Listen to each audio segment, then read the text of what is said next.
हाँ जी, कैसे हैं सभी लोग। दोस्तों आज हमें पढ़ना है SA 705। Very very very important SA, बहुत इंपॉर्टेंट एसए है। और एग्जाम के अंदर भी बहुत ये रेलिवेंस अपनी रखता है। बहुत ही इंपॉर्टेंट एसए है ये वाला। इसके अंदर आप बहुत कुछ नया सीखने वाले हो। जब मैं पढ़ता था तो मुझे को तो ये पल्ले ही नहीं पड़ा था कि भाई कौन कौन सी इसके अंदर वर्डिंग्स यूज रखी है। मैं बहुत कंफ्यूज हुआ था। तो मैं ट्राई करूंगा कि आप कंफ्यूज ना हो। ठीक है, अब देखो, अगर आप मेरे से ये उम्मीद कर रहे हो कि मैं 10 से 15 मिनट के अंदर इसको पढ़ाऊं, खत्म कर दूं, नहीं हो पाएगा। 15-20 मिनट्स के अंदर तो मैं आपका बेसिक बनाऊंगा। ठीक है, ऐसे 705 हम 15 से 20 मिनट बाद शुरू करेंगे। अभी मैं आपका एक बेस बना रहा हूं कि ये एक्चुअली में ऐसे में क्या सिखाने वाला है, ओपिनियन क्या होता है। मैं आपको एक थोड़ा सा बेसिक बताऊंगा, उसके बाद हम इस एस्से को पढ़ेंगे। ठीक है, मैं आपको दिखा दूं। देखो, मैंने इसमें इस एस्से को मैंने काफी अच्छे तरीके से कराया। देखो, मैं दिखा रहा हूं, मैंने नोट्स बना रखे हैं तरीके से। तो मैं बहुत कुछ सिखाऊंगा आपको। ऐसा नहीं है कि मैं आपका टाइम वेस्ट करूंगा। ठीक है, you can trust me on this कि आप बहुत कुछ सीख के जाओगे मेरे से। ठीक है, कंफ्यूज तो बिल्कुल नहीं होगे, ये मेरी गारंटी है। ठीक है, देखो, मैं हर एक चीज इसमें तरीके से लिख के बैठा हूं। तो आप बेफिक्र होकर ये वीडियो देखें, आप बिल्कुल भी कंफ्यूज नहीं होंगे। जब ये वीडियो खत्म होगी तो आपको सब चीज समझ में आएगी। और देखो, मजे की बात क्या है, मैं सब चीज मॉड्यूल से पढ़ा रहा हूं। मैं ये जो नोट्स बना रखे हैं मैंने, ये पूरे के पूरे मॉड्यूल बेस हैं। तो आपको चिंता की जरूरत ही नहीं है, आप पूरा का पूरा आईसीआई बेस चीजें पढ़ रहे हो। ठीक है, तो हम एच 705 पढ़ने वाले हैं। ठीक है, तो अब देखो, सबसे पहले मैं आपका एक छोटा सा यहां से स्टार्ट करता हूं डिस्कशन से। ठीक है, ऑडिटर साहब ने अपना ऑडिट पूरा कर लिया है। अब इसके बाद जो हमारे ऑडिटर साहब ने क्या करेंगे वो बताओ। मेरा सवाल क्या है कि ऑडिटर साहब ने अपना ऑडिट खत्म कर दिया है, अब ऑडिटर साहब क्या करेंगे, आप बताओ। द आंसर इज कि सर, ऑडिटर साहब जो है अब अपना ओपिनियन देंगे। ये तो होता है ना, ऑडिट हो चुका है, अब वो अपना ओपिनियन देंगे। तो थोड़ा सा ये वो देंगे, लेकिन मैं आपको फ्लो बताता हूं कि वो किस तरीके से चीजें काम करेंगी। तो ऑडिटर साहब ने ऑडिट खत्म कर लिया है। सबसे पहले काम पता है क्या करेंगे वो, जो उन्होंने ऑडिट के दौरान उन्हें एविडेंसेस मिले थे ना, वो उन एविडेंसेस का रिव्यू करेंगे। वो ये चेक करेंगे कि जो मुझे एविडेंसेस मिले हैं, जो मैंने एविडेंसेस कलेक्ट किए हैं, क्या वो सफिशिएंट हैं, क्या वो अप्रोप्रिएट हैं, क्या मैं इनके बेसिस पे अपना ओपिनियन दे सकता हूं। तो ऑडिट खत्म होने के बाद सबसे पहला काम ऑडिटर साहब ये करेंगे, वो चेक करेंगे, वो इवैल्यूएशन करेंगे किसका, जो उनको एविडेंसेस मिले थे। देखो, सबसे पहले काम क्या करेंगे ऑडिटर साहब, वो जो उनको एविडेंसेस मिले थे उनको इवेल्युएट करेंगे। वो ये चेक करेंगे कि क्या ये सफिशिएंट है, क्या ये अप्रोप्रिएट है, क्या इनके बेसिस पे मैं अपना ओपिनियन दे सकता हूं। ठीक है जी। दूसरी बात, जब ऑडिटर साहब एविडेंसेस को इवेल्युएट करेंगे तो वो बहुत सारे कंक्लूजन्स पे पहुंचेंगे। सेल्स ठीक है, इन्वेंट्री ठीक है, स्टॉक ठीक है, हर एक आइटम के कंक्लूजन पे पहुंचेंगे। उन कंक्लूजन्स के बेसिस पे वो अपना ओपिनियन बनाएंगे। आपको फ्लो समझ में आ रहा है। ऑडिट जो ऑडिटर साहब जो है एविडेंसेस का इवैल्यूएशन करेंगे। जब वो इन एविडेंसेस का इवैल्यूएशन करेंगे तो वो बहुत सारे कंक्लूजन पे पहुंचेंगे। इन कंक्लूजन के बेस पे वो अपना ओपिनियन बनाएंगे। देखो, एविडेंसेस मिला उनको, फिर क्या करेंगे, ये इन एविडेंसेस के इवैल्यूएशन जब वो कर रहे होंगे तो वो बहुत सारी कंक्लूजन्स पे पहुंचेंगे।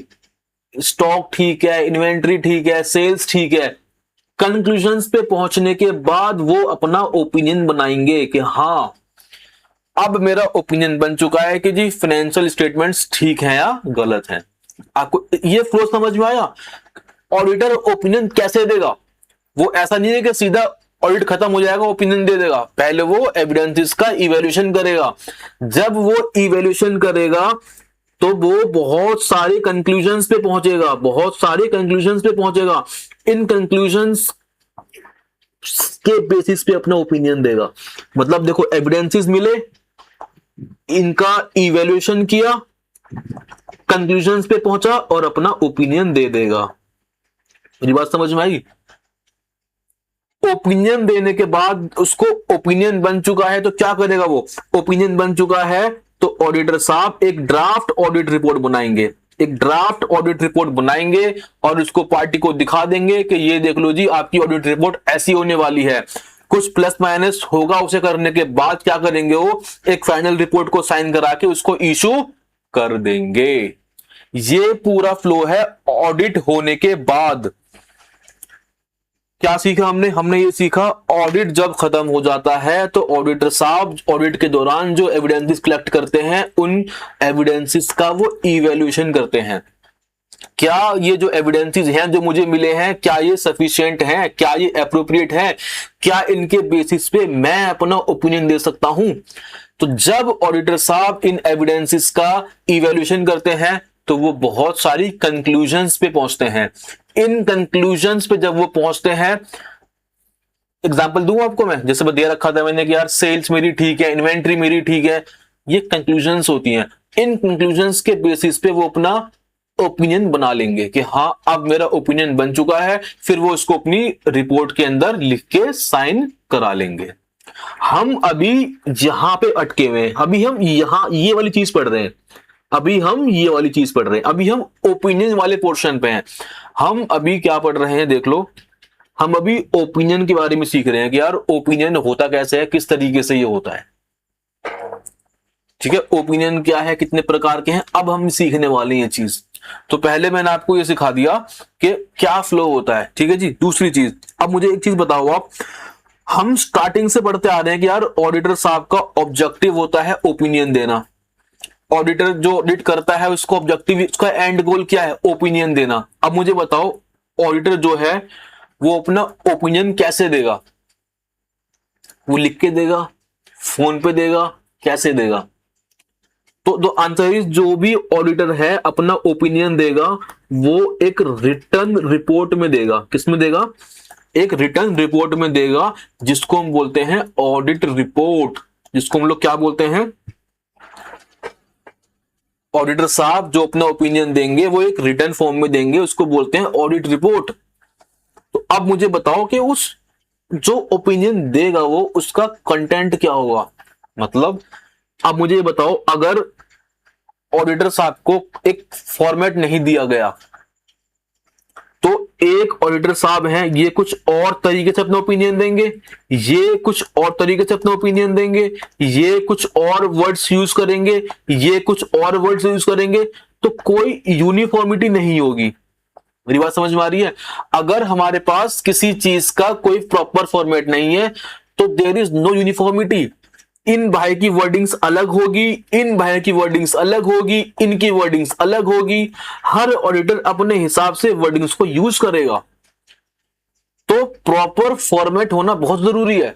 तो जो हमारे ऑडिटर साहब हैं उनको प्रॉपर फॉर्मेट दिया गया है, उनको बोल रखा है कि ऑडिटर साहब जब आप अपना ऑडिट कर लो तो इस फॉर्मेट में अपना जो ओपिनियन है वो दे देना।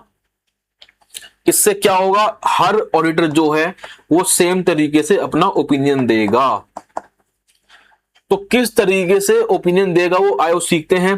तो देखो, सबसे पहले जो ऑडिटर साहब हैं वो बताएंगे कि सुनो, हमने इस एंटिटी का ऑडिट किया है।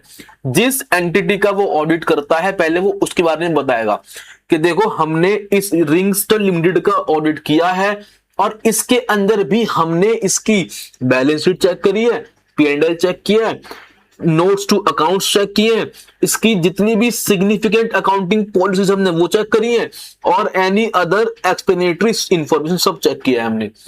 तो ऑडिटर साहब जो है वो सीधा आके अपना ओपिनियन नहीं देंगे, पहले वो बताएंगे कि मैंने इस एंटिटी का ऑडिट किया है और मैंने इसके ये चीजें ऑडिट करी हैं, मैंने इसकी बैलेंस शीट चेक करी है, मैंने इसका P&L चेक किया है, नोट्स टू अकाउंट्स चेक किए हैं, मैंने इसकी अकाउंटिंग पॉलिसीज चेक की हैं। तो जो जो ऑडिटर साहब चेक करेंगे वो बताएंगे। ठीक है, उसके बाद क्या करेंगे वो? इसके बाद देखो, इसके बाद ऑडिटर साहब बोल देंगे कि सुनो, अब देखो, अब मेरे हिसाब से, मेरे ओपिनियन में जो ऊपर फाइनेंशियल स्टेटमेंट्स मैंने चेक करी हैं वो ठीक है। अब अपना ओपिनियन लिख देगा ऑडिटर साहब। तो पहले वो बताएंगे कि जी मैंने इस एंटिटी का ऑडिट किया है और मैंने ये एलिमेंट्स ऑडिट किए हैं। फिर वो अपना क्या दे देंगे, अपना ओपिनियन दे देंगे कि जी मैंने इनका ऑडिट किया है और मेरे हिसाब से जो मुझे इंफॉर्मेशन या जो मुझे नॉलेज में चीजें थी उसके हिसाब से ये चीजें जो है, इनकी जो स्टेटमेंट्स हैं ये true and fair view show कर रही हैं और ये as per applicable financial reporting framework बनाई गई हैं। ये आपको ओपिनियन दे दिया, चेक करो, ये आपको ओपिनियन दे दिया। ये देखो, पढ़ो इसको। यहां पे ऑडिटर साहब ये बता रहे हैं कि हमने इस एंटिटी का ऑडिट किया है और हमने ये चीजें उनकी ऑडिट करी हैं। फिर बता रहे हैं कि जी हमारे ओपिनियन में ये financial statements true and fair view show कर रही हैं और as per applicable financial reporting framework बनाई गई है। यहां पे ऑडिटर साहब ने अपना ओपिनियन दे दिया। तो इस फॉर्मेट में ऑडिटर को अपना ओपिनियन देना है। बात समझ भाई। अब मैं आपके सामने दो सिचुएशंस रखने वाला हूं, दो सिचुएशंस में रखूंगा। आपको क्या करना है, आपको सिर्फ ये जवाब देना है कि इन सिचुएशंस के अंदर क्या जो ऑडिटर जो है उसका ओपिनियन चेंज होगा या सेम रहेगा। क्या दोनों सिचुएशंस के अंदर ऑडिटर का जो ओपिनियन है वो सेम रहेगा या चेंज होगा, आपको सिर्फ इतना बताना है। ठीक है, ये रही मेरी सिचुएशन नंबर 1 कि ऑडिटर साहब ने सेल्स को चेक करा और उनको जो जो चीजें चाहिए थी सब कुछ मिल गया। उन्होंने इनवॉइस मांगे, मिल गए, बुक्स मांगी, मिल गई, जो भी ट्रांजैक्शन थी सब वेरिफिकेशन हो गई, सब चीज मतलब जो जो चीज उनको चाहिए थी सब मिल गई। सेम तरीके से परचेज चेक किया, सब कुछ मिल गया, इन्वेंट्री चेक किया, सब कुछ मिल गया, डेटर चेक किया, सब कुछ मिल गया। तो मतलब ऑडिटर साहब एक एंटिटी में गए और वहां पे उन्होंने ऑडिट किया और उन्होंने जो जो चीजें चेक करी, जो कुछ मांगा, सब कुछ मिल गया। यह है केस नंबर 2। ऑडिटर साहब एक एंटिटी में गए, ऑडिट करने गए और जो कुछ भी चेक किया, जो कुछ भी मांगा, कुछ भी नहीं मिला। सेल्स चेक करने बैठे हैं, कुछ भी नहीं मिल रहा। परचेज चेक करने बैठे हैं, कुछ भी नहीं मिल रहा उनको। इन्वेंट्री चेक किया, कुछ नहीं मिला। डेटर्स चेक किया, कुछ भी नहीं मिल रहा। अब आप मुझे बताओ, क्या इधर जहां सब कुछ मिल रहा है और इधर जहां कुछ भी नहीं मिल रहा, क्या ऑडिटर साहब का ओपिनियन सेम होगा? ये जो हमारा केस है, ये वाला केस, इस केस को मैंने नाम दिया है सब चंगा है, सब बढ़िया है यार, जो चीज मैं मांग रहा हूं सब मिल रही है मेरे को। Case number 1। केस नंबर 2 को मैंने नाम दिया कुछ तो गड़बड़ है। तो अब मुझे बताओ, क्या इस वाले केस के अंदर जहां सब चंगा है और क्या इस वाले केस के अंदर जहां कुछ गड़बड़ है, जो कुछ भी ऑडिटर साहब चेक कर रहे हैं कुछ मिल ही नहीं रहा, तो क्या इन दोनों के अंदर ओपिनियन सेम होगा?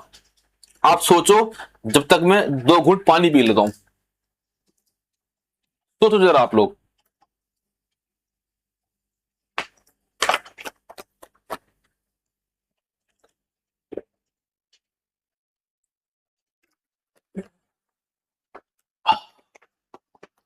अब बताओ,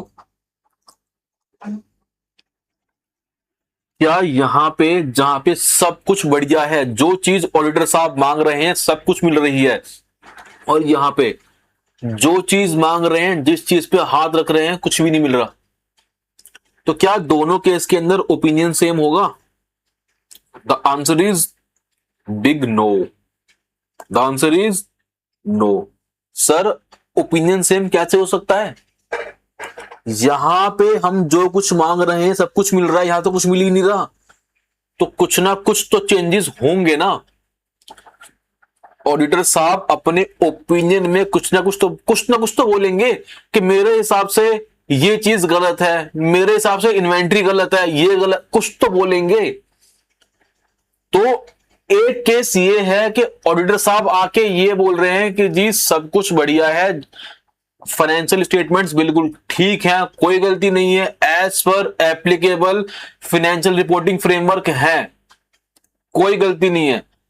एक तरफ अरे वो कुछ तो बोलेंगे ना मेरे भाई, कुछ ना कुछ तो एडिट करेंगे। तो जहां पे ऑडिटर साहब अपने कंटेंट के अंदर जो उनको फॉर्मेट दिया गया था उस कंटेंट के अंदर कुछ भी चेंज नहीं करते, इसको हम लोग बोलते हैं क्लीन या अनमोडिफाइड ओपिनियन। जहां सब कुछ बढ़िया है, जो चीज मांगी सब चीज ओके है, हर एक चीज का मुझे एविडेंस मिल रहा है, कोई गड़बड़ नहीं है, तो जो मुझे कंटेंट दिया गया था मैं वैसे ही अपना ओपिनियन दे दूंगा। मैं कोई भी मॉडिफिकेशन इसके अंदर नहीं करूंगा, मैं यही वर्डिंग्स उठा के रख दूंगा। इसको हम लोग बोलते हैं अनमोडिफाइड या क्लीन ओपिनियन।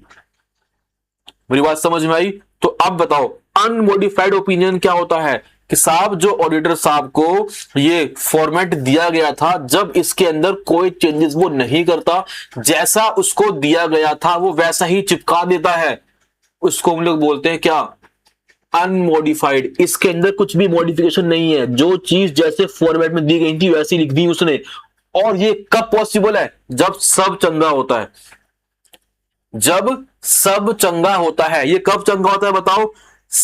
कि जो फाइनेंशियल स्टेटमेंट है वो मटेरियल मिस स्टेटमेंट से बिल्कुल फ्री है, उसमें कोई गड़बड़ी नहीं है, और वो true and fair view show कर रहे हैं। मतलब फाइनेंशियल स्टेटमेंट्स के अंदर कोई गड़बड़ी नहीं है, true and fair view show कर रहे हैं, और सारे एविडेंसेस मिल चुके हैं, मतलब सब चंगा है, कोई दिक्कत वाली बात नहीं है। इस तरीके के ओपिनियन को हम लोग क्या बोलते हैं? Unmodified opinion. मेरी बात समझ में आई? फाइनेंशियल स्टेटमेंट्स हमने चेक कर लिए हैं, कोई गलती नहीं है, as per applicable financial reporting framework है, true and fair view show कर रहे हैं, और हमें सारे एविडेंसेस मिल चुके हैं।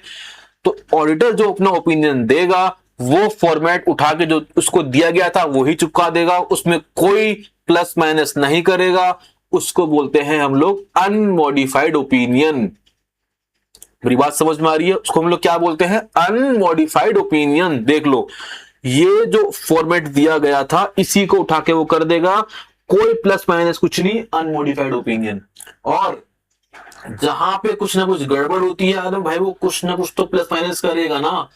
तो जब ऑडिट ओपिनियन के अंदर जो उसके कंटेंट में कुछ मॉडिफिकेशन की जाती है उसको हम लोग क्या बोलते हैं? Modified opinion. और ये कब होती है? जब या तो ऑडिटर साहब को कुछ एविडेंसेस नहीं मिल रहे, या आपकी फाइनेंशियल स्टेटमेंट्स में कुछ गड़बड़ है।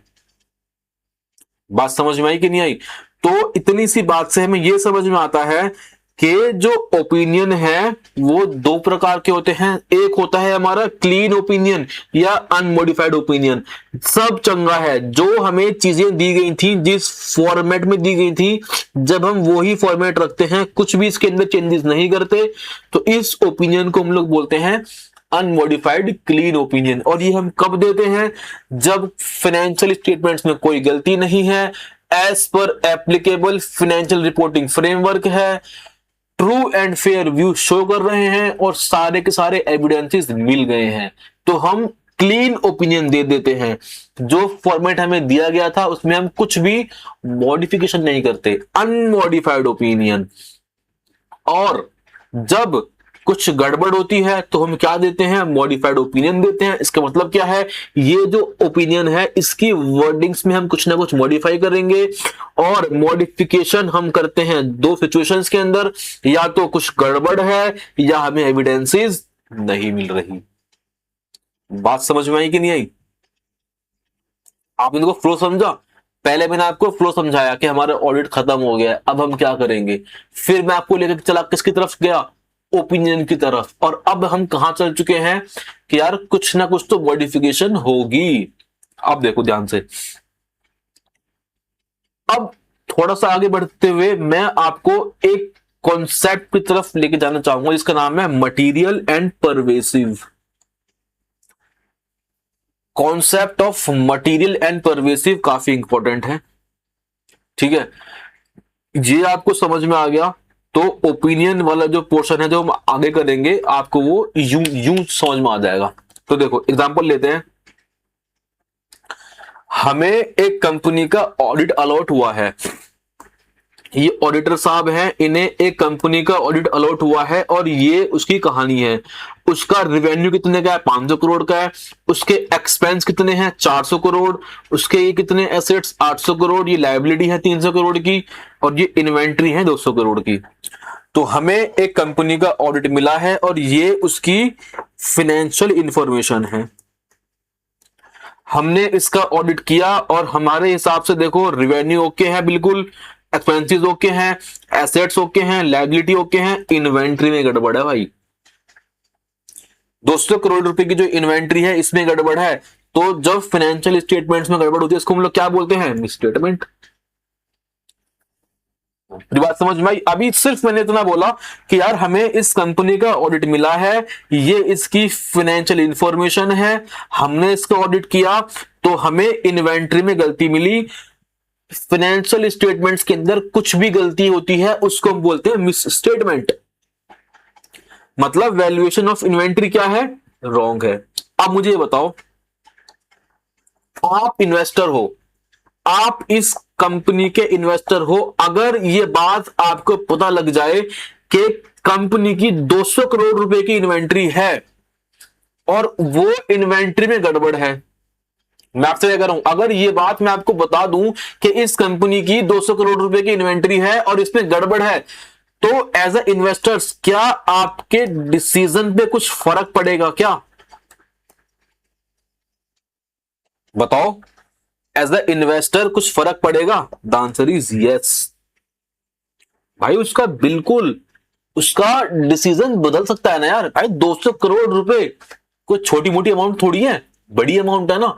ये अमाउंट इन्वेस्टर, इसको हम लोग बोलते हैं users of financial statements, users के इकोनॉमिक डिसीजंस को बदल सकती है। अगर ये बात मैं आपको ना बताता कि 200 करोड़ रुपए की इसकी इन्वेंट्री में गड़बड़ है, आप इन्वेस्टमेंट कर देते, लेकिन अगर मैं ये बात बता दूं आपको तो शायद आप इन्वेस्टमेंट ना करो। तो आप समझो फ्लो क्या है, इन्वेंट्री में गड़बड़ है, इसको हम लोग ने बोला मिस स्टेटमेंट, ये आपके डिसीजन को बदल सकती है, इसीलिए इसको हमने नाम दिया मटेरियल। तो ये जो मिस स्टेटमेंट है ये क्या है, ये मटेरियल है। ये क्या है? तो मटेरियल चीज क्या है? मटेरियल चीज मतलब इंपॉर्टेंट, वो चीज जो यूजर्स ऑफ फाइनेंशियल स्टेटमेंट्स के इकोनॉमिक डिसीजंस पे इंपैक्ट डाल सकती है। मेरी बात समझ में आ रही है कि नहीं आ रही है? उसको हम बोलते हैं मटेरियल। तो देखो, मिस स्टेटमेंट मटेरियल है या मटेरियल नहीं है, ये किस पे डिपेंड करता है? ये डिपेंड करता है हमारे ऑडिटर साहब की प्रोफेशनल जजमेंट के ऊपर। ऑडिटर साहब ऑडिट कर रहे हैं तो ऑडिटर साहब की जजमेंट पे डिपेंड करेगा कि कौन सी चीज मटेरियल है और कौन सी मटेरियल नहीं है। तो हमारे ऑडिटर साहब का यह मानना है कि मिस स्टेटमेंट अगर यूजर्स के डिसीजन पे इंफ्लुएंस डाल रही है, इंपैक्ट डाल रही है, तो वो मटेरियल है। हमने क्या बोला? हमने बोला कि कोई भी मिसस्टेटमेंट मटेरियल है या मटेरियल नहीं है, ये डिपेंड करता है ऑडिटर साहब के प्रोफेशनल जजमेंट के ऊपर, और उनका जजमेंट ये कहता है कि कोई भी मिसस्टेटमेंट जो यूजर्स के डिसीजन पे इंपैक्ट डाले वो मटेरियल है। बात समझ में आ गई? ये मैं क्यों पढ़ा रहा हूं, 2 मिनट बाद समझ में आपको आ जाएगा, ठीक है? ये मैं आपका टाइम वेस्ट नहीं कर रहा, आपको 2 मिनट बाद समझ में आया कि मैंने टॉपिक क्यों उठाया था ये। अगर आपको मटेरियल का मतलब समझ में नहीं आएगा तो आप आगे जाकर देखो, जो ये टॉपिक है ये वाला, ये कर ही नहीं पाओगे। जब हम पढ़ेंगे ना कौन सा ओपिनियन कब देना है, समझ ही नहीं पाओगे। तो उसके लिए पहले ये समझना बहुत जरूरी है कि भाई साहब मटेरियल क्या मतलब होता है। तो मैंने बोला अगर कोई मिस स्टेटमेंट यूजर्स के डिसीजन को इंपैक्ट डाल सकती है तो ऑडिटर के प्रोफेशनल जजमेंट में वो क्या है, मटेरियल है। फिर से सुनो, कोई भी मिस स्टेटमेंट मटेरियल है या मटेरियल नहीं है, ये डिपेंड करता है ऑडिटर साहब के प्रोफेशनल जजमेंट के ऊपर। तो अगर कोई मिसस्टेटमेंट यूजर्स के डिसीजन को इंपैक्ट डाल रही है तो वो मिसस्टेटमेंट बन जाती है मटेरियल मिसस्टेटमेंट, मतलब इंपॉर्टेंट बड़ी गलती। इस गलती की वजह से इन्वेस्टर्स या कुछ भी कह लो, उसको हम बोलते हैं यूजर्स ऑफ फाइनेंशियल स्टेटमेंट। वो बहुत सारे होते हैं, मालिक होता है, बैंक होता है, क्रेडिटर्स होते हैं, डेटर्स होते हैं। यूजर्स ऑफ फाइनेंशियल स्टेटमेंट्स के डिसीजंस पे इंपैक्ट पड़ रहा है तो वो मिस स्टेटमेंट क्या है, हमारी मटेरियल मिस स्टेटमेंट है। बात समझ में आई? तो हमने यहां सीखा था, मैंने आपको बोला था concept of material and pervasive. अब हमने आपको यह सिखा दिया मटेरियल का मतलब क्या होता है। इसका मतलब होता है जी इंपॉर्टेंट। और मटेरियल कब होता है? मटेरियल होता है ऑडिटर के प्रोफेशनल जजमेंट के ऊपर, और उसका जजमेंट ये कहता है कि कोई भी मिस स्टेटमेंट अगर यूजर्स के डिसीजंस पे इंपैक्ट डाल रही है तो वो मटेरियल है। वो क्या है जी? मटेरियल है। अब देखो ध्यान से, ये समझ में आ गया। अब समझेंगे परवेजिव का मतलब क्या होता है। आओ वो समझ लेते हैं परवेजिव का मतलब क्या होता है। देखो मैं आपको एक एग्जांपल देके बताता हूं। सल्लू भाई है, सल्लू भाई ने इस बंदे के एक घूंसा मारा, इधर घूंसा मारा, तो क्या हुआ, इसका ये वाला गाल थोड़ा खराब हो गया। इसका ये वाला जो गाल यहां से खून निकल रहा है टूट गया ये वाला गाल, ठीक है जी। मतलब उसने ऐसे घूंसा मारा, ये चीज खराब हो गई। केस 1। केस नंबर 2, सल्लू भाई कूदते हुए आए और लात मारी। उससे क्या हुआ, लात जो मारी ये गया, ये गया, इधर से आंख गई, इधर से कान गया। तो मैंने आपको दो सिचुएशन दी। एक के अंदर क्या हुआ, सल्लू भाई ने सिर्फ घूंसा मारा तो ये इंपैक्ट हुआ, और एक में क्या हुआ, लात मारी तो ये भी इंपैक्ट हो रहा है, ये भी इंपैक्ट हो रहा है, आंख भी जा रही है, चश्मा भी गया, ये भी गया। समझ रहे हो? तो इसका मतलब क्या हुआ, जब घूंसा मारा तो इंपैक्ट कहां पहुंचा, सिर्फ ये चीज इंपैक्ट हुई ना, सिर्फ इधर इंपैक्ट हुआ। जब लात मारी तो सर बहुत ज्यादा इंपैक्ट हुआ, यहां भी, यहां भी, यहां भी।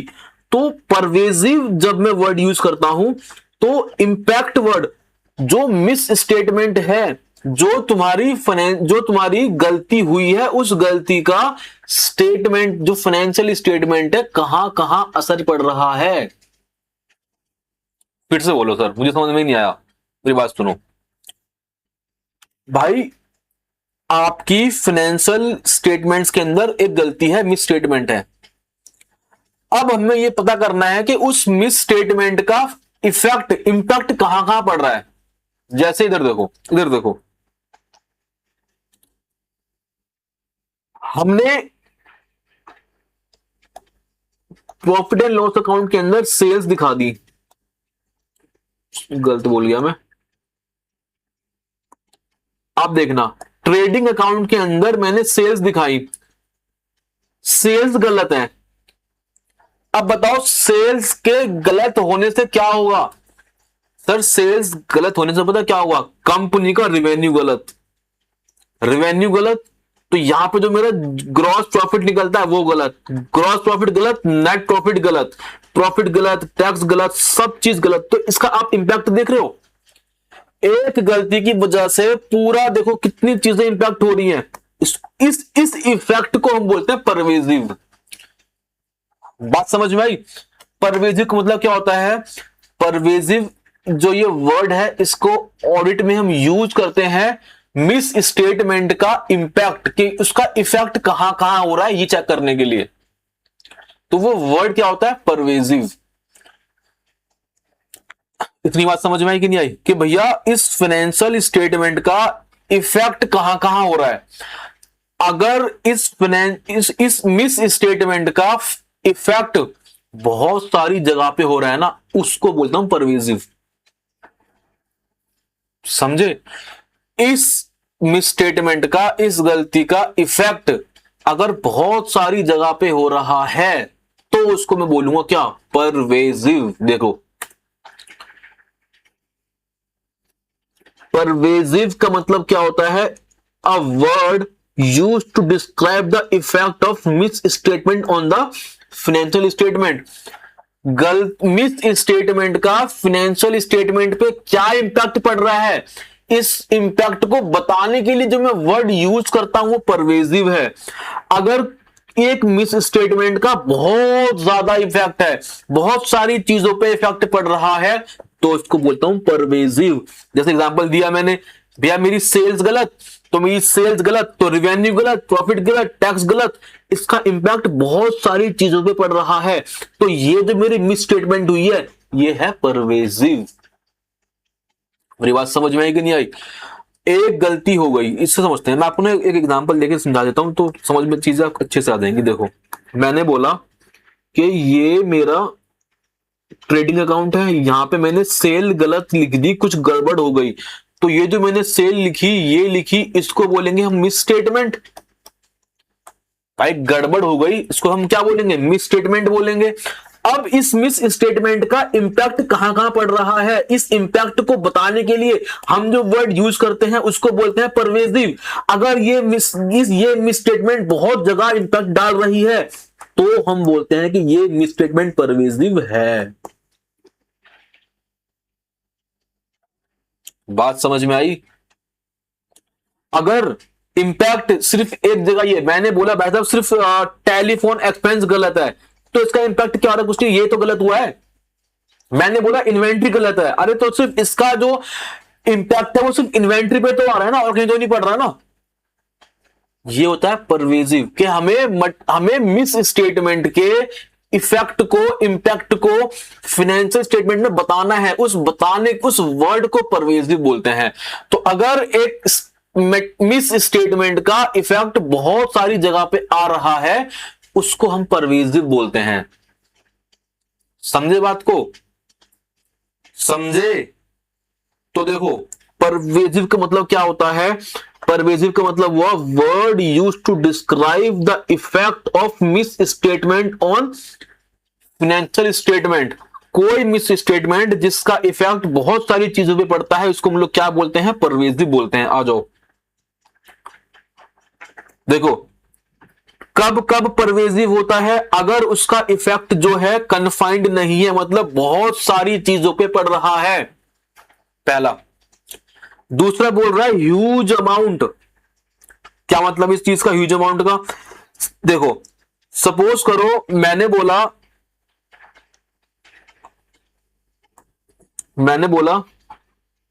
कि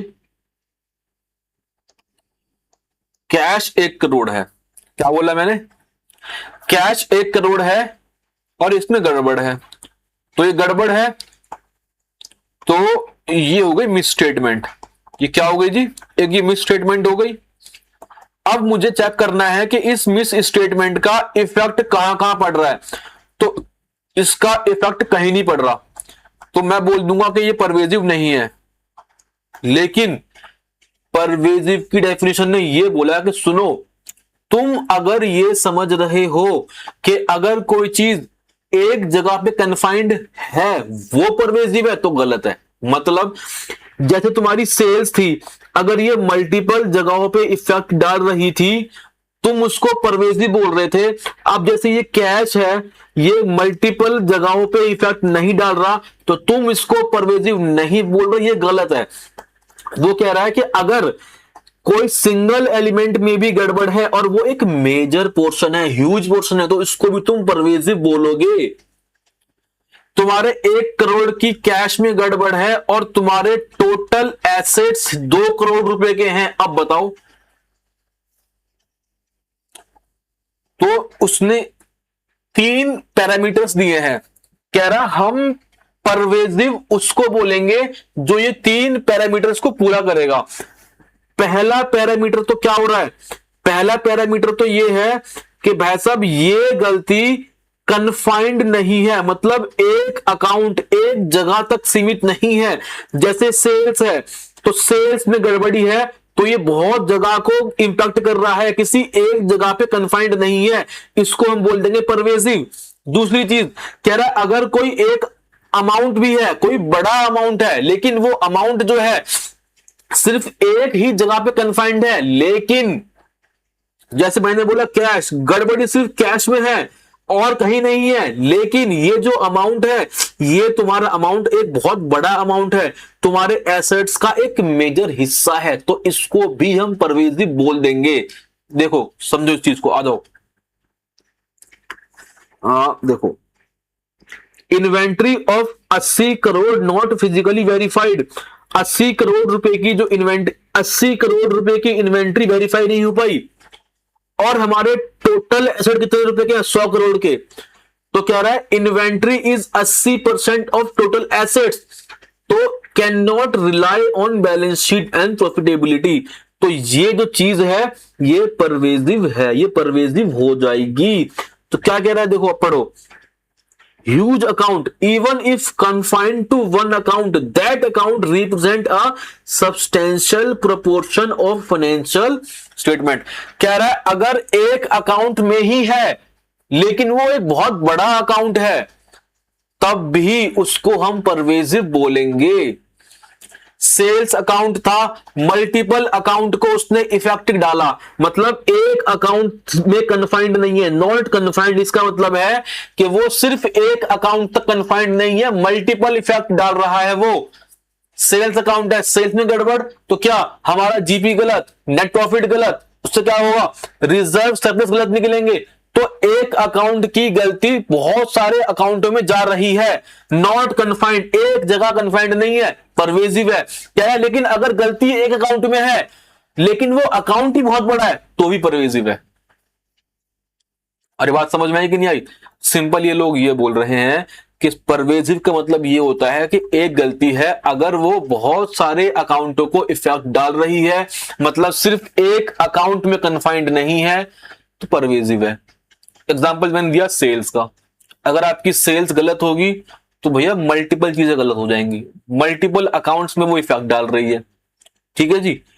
फिर वो उन्होंने ये बोला कि सुनो, अगर गलती सिर्फ एक अकाउंट में ही है ना, और वो अकाउंट ही तुम्हारा बड़ा अकाउंट है, जैसे हमने एग्जांपल दिया, कंपनी के सारे एसेट 100 करोड़ हैं, इन्वेंट्री है 80 करोड़ की, उसमें गड़बड़ है, तो इसको भी हम परवेजिव बोल देंगे। बात समझ में आई? तीसरी चीज देखो क्या कह रहा है, कह रहा है अगर तुम्हारे फंडामेंटल डिस्क्लोजर ही मिसिंग है, जैसे हमारा एक होता है गोइंग कंसर्न, अगर तुम्हारा गोइंग कंसर्न अजम्पशन ही नहीं है तो उसको भी हम क्या बोल देंगे कि ये परवेजिव है। तो आपको मेरी इतनी सी बात समझ में आई? दो क्रक्स क्या है, दो क्रक्स बताता हूं आपको मैं।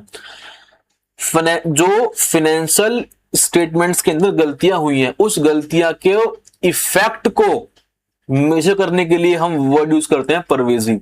हम ये कहते हैं कि अगर कोई मिस स्टेटमेंट, कोई गलती हुई, अगर वो गलती मल्टीपल अकाउंट्स को इफेक्ट डाल रही है, उसका इफेक्ट मल्टीपल जगहों पे हो रहा है, उसको हम बोल देते हैं परवेजिव। फिर परवेजिव को उन्होंने आगे एक्सप्लेन किया और बोला कि 3 पैरामीटर्स हैं, अगर ये 3 पैरामीटर्स में से कोई सा एक हो रहा होगा तो उसको हम परवेजिव बोल देंगे। पहले तो ये पता लग गया आपको कि अगर वो एक अकाउंट में कन्फाइंड नहीं है, मल्टीपल अकाउंट्स में कन्फाइंड, मतलब मल्टीपल अकाउंट्स को इंपैक्ट कर रही है, परवेजिव हो जाएगा। कह रहा है सुनो, अगर एक अकाउंट में ही है, अकाउंट तो सिर्फ एक ही इंपैक्ट हो रहा है लेकिन वो बहुत बड़ा अकाउंट है, तो भी हम उसको परवेजिव बोलेंगे। और अगर तुम्हारा फंडामेंटल जो डिस्क्लोजर होते हैं, जैसे कि गोइंग कंसर्न, अगर तुम्हारा ये डिस्क्लोजर ही मिसिंग है तो भी परवेजिव है। तो मैं आप लोगों को इतनी देर से ये पढ़ा क्यों रहा हूं, अब समझ में आएगा आपको। तो मैंने आपको 2 चीज सिखाई, मटेरियल और परवेजिव। कोई मिस स्टेटमेंट मटेरियल है या नहीं है, ये डिपेंड करता है किसके ऊपर, ऑडिटर की प्रोफेशनल जजमेंट के ऊपर। ऑडिटर साहब हमारे ये कहते हैं कि सुनो, अगर कोई भी मिसस्टेटमेंट है, कोई भी गलती है, कोई भी गड़बड़ी है, वो यूजर्स ऑफ फाइनेंशियल स्टेटमेंट्स के इकोनॉमिक डिसीजंस को इंपैक्ट कर सकती है, डाल सकती है उसके ऊपर, तो उसको मैं मटेरियल मान लूंगा, ठीक है। ऑडिटर साहब ये कहता है कि सुनो, कोई गलती ऐसी है जिसका इफेक्ट मल्टीपल अकाउंट्स में जा रहा है, या कोई अकाउंट ऐसा है जो एक ही अकाउंट को इंपैक्ट डाल रहा है लेकिन वो बहुत मेजर अकाउंट है, या तुम्हारे फंडामेंटल डिस्क्लोजर ही मिसिंग है, तो इसको मैं परवेजिव मानूंगा। तो मटेरियल, परवेजिव। बात समझ में आई कि नहीं आई? अब देखो, इधर आ जाओ। ये पढ़ाया क्यों मैंने आपको? ये पढ़ाने का मेरा पर्पस सिर्फ इतना सा था कि जब ऑडिटर अपने ओपिनियन देता है तो वो इन्हीं दो चीजों को कंसीडर करता है। क्या बोला मैंने? जब ऑडिटर साहब ओपिनियन देते हैं तो ओपिनियन देते टाइम वो इन्हीं दो चीजों को कंसीडर करते हैं। देखो, इधर सुनो। ऑडिटर साहब ने ऑडिट किया, ठीक है, पहला केस। ऑडिटर साहब ने हमारा ऑडिट किया, फाइनेंशियल स्टेटमेंट्स ठीक है, ट्रू एंड फेयर व्यू दे रही हैं, as per applicable financial reporting framework, सब चीजें ओके हैं। तो यहां पे जो है हम क्या दे देंगे? क्लीन क्लीन ओपिनियन दे देंगे, ठीक है। अब बारी आती है किसकी? मॉडिफाई ओपिनियन की। अब किसकी बारी आ रही है? मॉडिफाई ओपिनियन की। अब ध्यान से समझना, ऑडिटर साहब को मॉडिफाई ओपिनियन, इधर सुनो।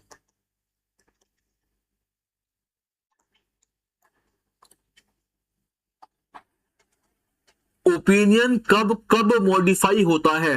तो ओपिनियन होता है दो सिचुएशंस के अंदर मॉडिफाई।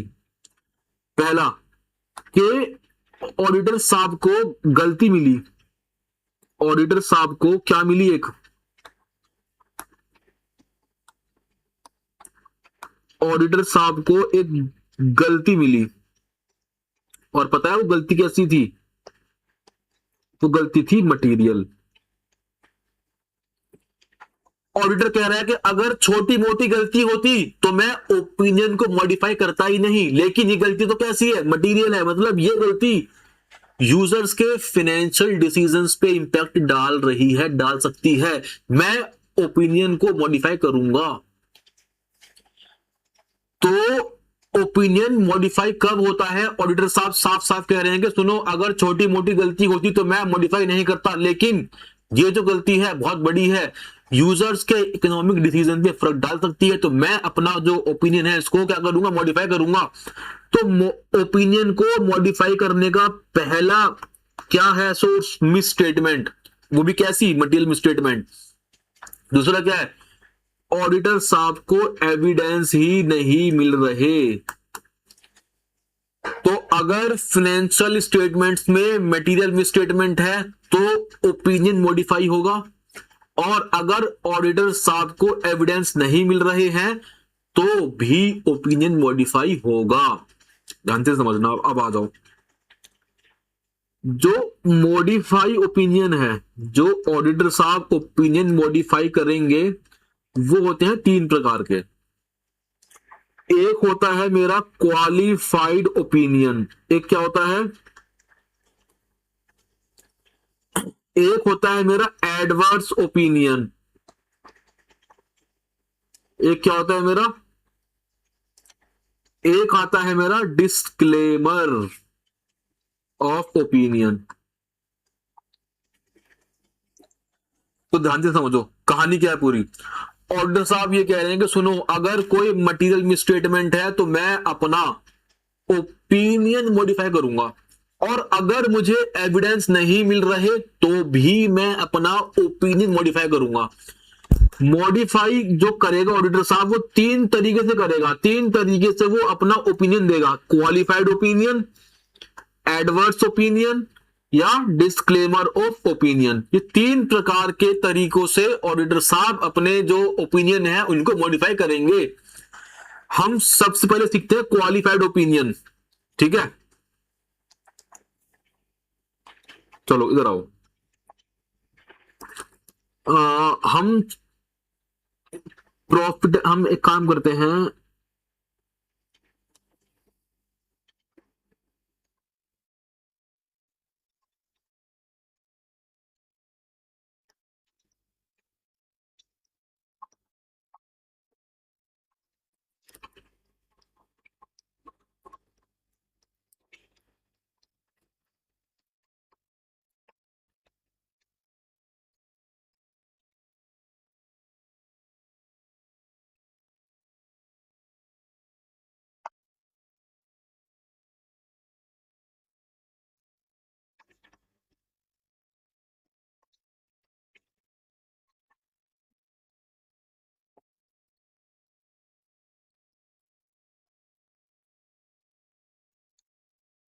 अब जरा सुनो, मैंने एग्जांपल लिखा आपके सामने कि ये कंपनी की सेल्स दे रखी है, कंपनी की सेल दे रखी है, इनकम दे रखी है, परचेज है, खर्चे हैं, ये एक रफ एग्जांपल है, समझा रहा हूं आपको मैं, ठीक है, ताकि समझ में आपको आ जाए। ऑडिटर साहब ऑडिट करने गया, उसने सेल्स चेक करी, सेल्स चेक हो गई, इनकम चेक किया, इनकम चेक हो गई, परचेज चेक किया, हो सब, ये कोई दिक्कत नहीं है, सब चीज मिल रही है उसको, जो जो चीज वो मैनेजमेंट से मांग रहा है सब दे रही है, सेल्स चेक हो गई, इनकम चेक हो गया, ये यहां पे गड़बड़ आ गई, बैंक का जो बैलेंस है वो मैच नहीं हो रहा, समझ में आ रही है, बैंक का बैलेंस मैच नहीं हो रहा, बैंक कह रहा है कि जी इनके तो सिर्फ 60 करोड़ रुपए हैं, ये 80 करोड़ दिखा रहे हैं। अब मुझे बताओ, क्या सारी की सारी फाइनेंशियल स्टेटमेंट में गड़बड़ है या सिर्फ एक अकाउंट में गड़बड़ है? क्या है, अब बताओ, क्या सारी की सारी अकाउंट में गड़बड़ है या सिर्फ एक अकाउंट में गड़बड़ है? सर एक ही अकाउंट में गड़बड़ है। तो देखो, मिस स्टेटमेंट जो है वो किसमें है? बैंक में है। अब अपना ओपिनियन देने से पहले ऑडिटर अपने आप से 2 सवाल करेगा। वो ये पूछेगा कि पहले मुझे ये बताओ कि जो ये मिस स्टेटमेंट हुई है बैंक की, क्या ये मिस स्टेटमेंट मटीरियल है? एग्जाम्पल, ऑडिटर साहब ने बैंक को मैसेज लिखा कि भैया ये बता रहे हैं कि इनके पास बैंक में 80 करोड़ रुपए है, आप हमें कंफर्म कर दो। बैंक वालों ने मैसेज किया कि जी इनके पास 79.9 करोड़ रुपीस है। अब आप बताओ, गलती तो है, मिस स्टेटमेंट तो है, क्या ये मटेरियल है? ये कितना बता रहे हैं? 80 करोड़, बैंक कितना बता रहा है? तो यार ये जो गलती है, ये गलती तो मटेरियल है ही नहीं। बात समझ में आ रही है? जब गलती ही मटेरियल नहीं है तो ऑडिटर साहब अपना ओपिनियन मॉडिफाई करेंगे ही नहीं। दूसरा केस, ऑडिटर साहब ने बैंक से बोला कि सुनो बैंक, इनके अकाउंट में 80 करोड़ रुपए कंफर्म कर देना। तो बैंक वाले बोल रहे हैं कि नहीं साहब, इनके अकाउंट में तो सिर्फ और सिर्फ 50 करोड़ रुपए हैं।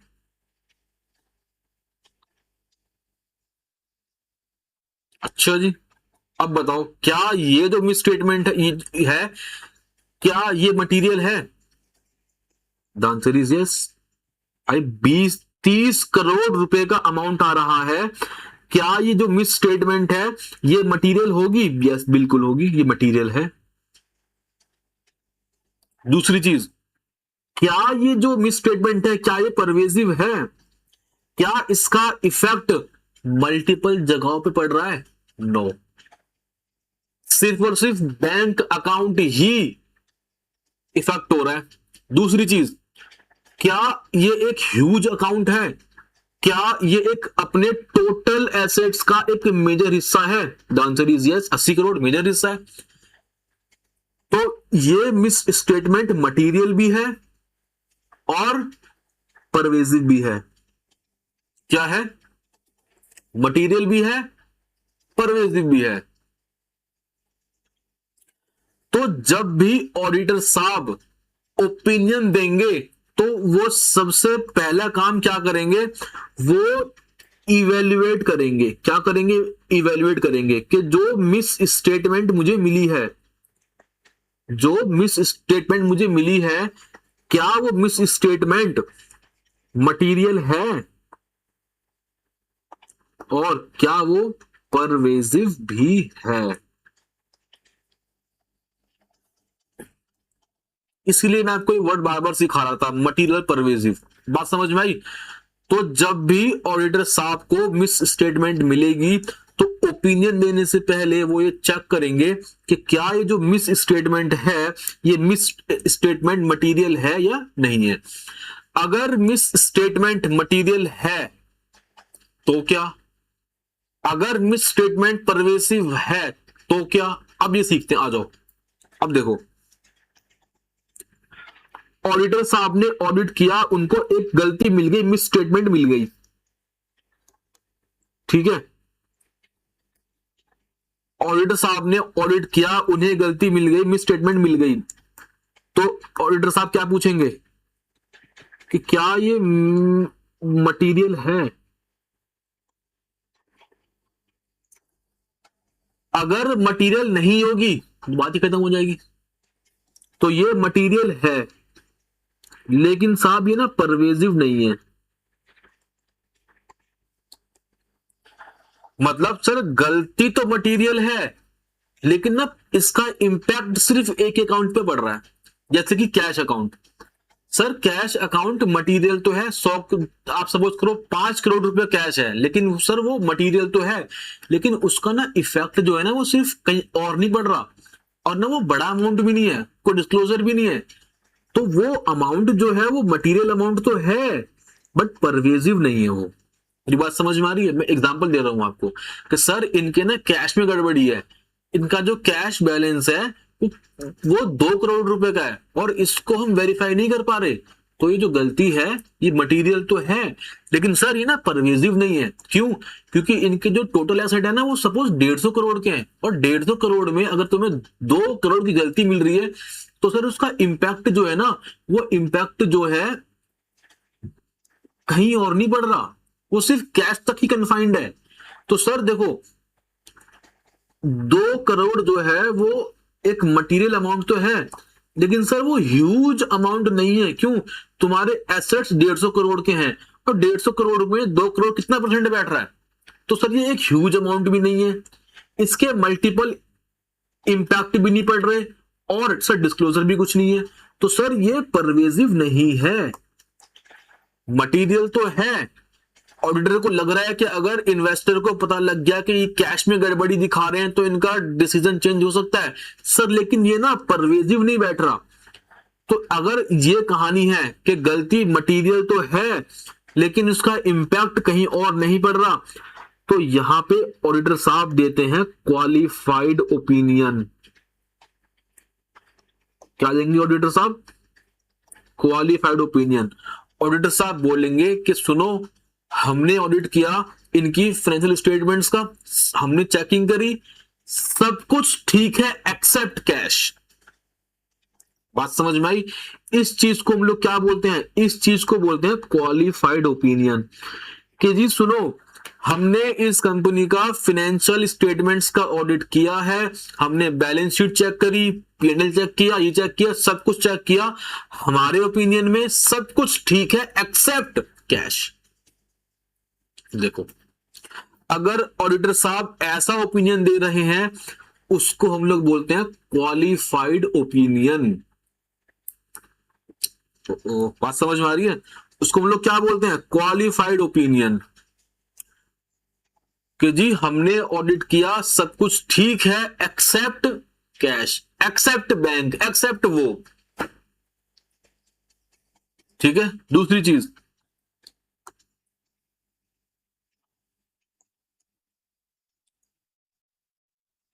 ऑडिटर साहब को एक गलती मिली और वो गलती मटेरियल है, और पता है वो गलती परवेजिव भी है। सेल्स, कंपनी की सेल्स ही गड़बड़ है।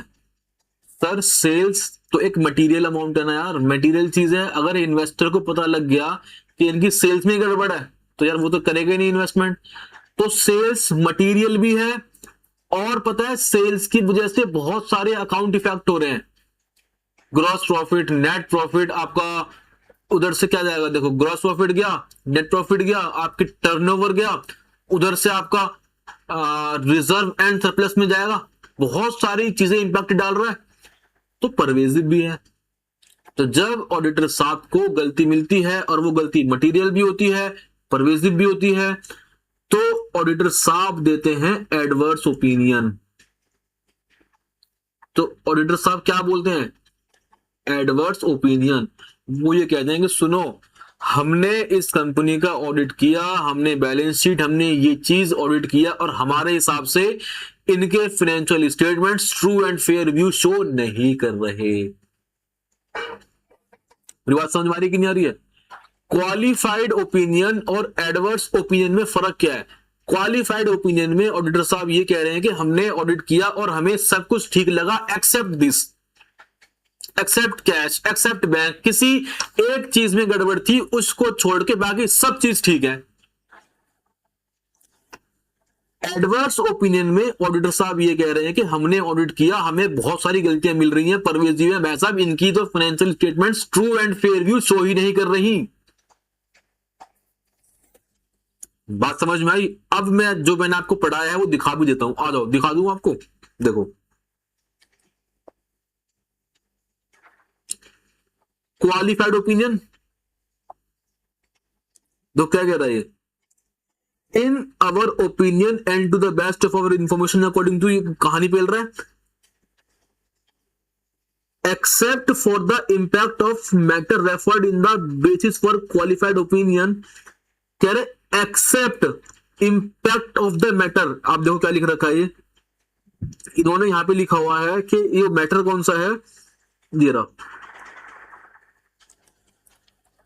ऑर्डर साहब कह रहे हैं कि एक्सेप्ट डेट, डेट में कुछ गड़बड़ी है, उसको छोड़ के बाकी सब चीज जो है वो ठीक है, कोई दिक्कत नहीं है। तो जब ऑडिटर ऐसी वर्डिंग यूज करता है कि जी बाकी सब चीज तो ठीक है एक्सेप्ट उसको, वो क्या होता है? Qualified opinion. और वो कब देता है क्वालिफाइड ओपिनियन? आ जाओ,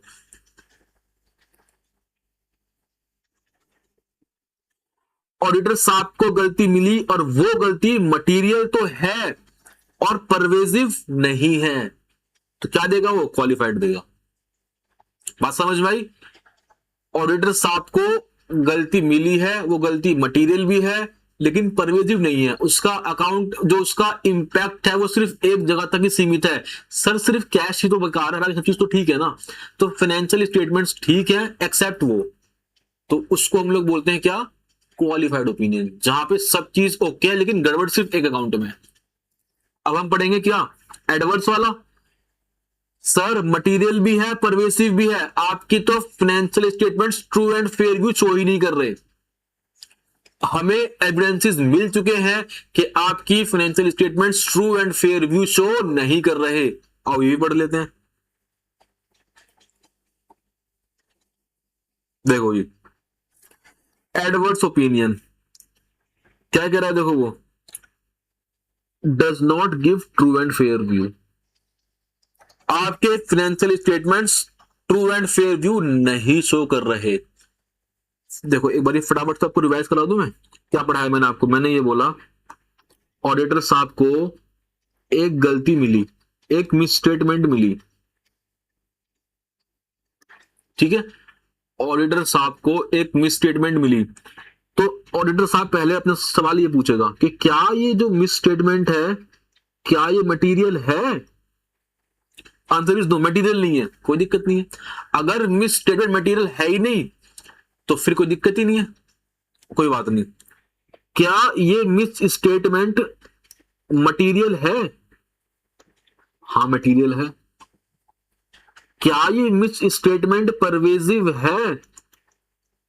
नहीं। सर अकाउंट जो गलती है वो सिर्फ कैश अकाउंट में है और ये जो कैश अकाउंट है इसका इंपैक्ट कहीं और नहीं पड़ रहा, सिर्फ इसी में गड़बड़ है, सब चीज ठीक है बस मेरी कैश में गड़बड़ है।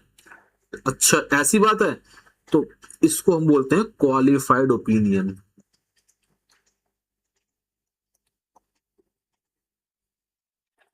अगर आपकी मिस स्टेटमेंट मटेरियल नहीं है तो यहां पे तो हम मॉडिफाई करेंगे ही नहीं।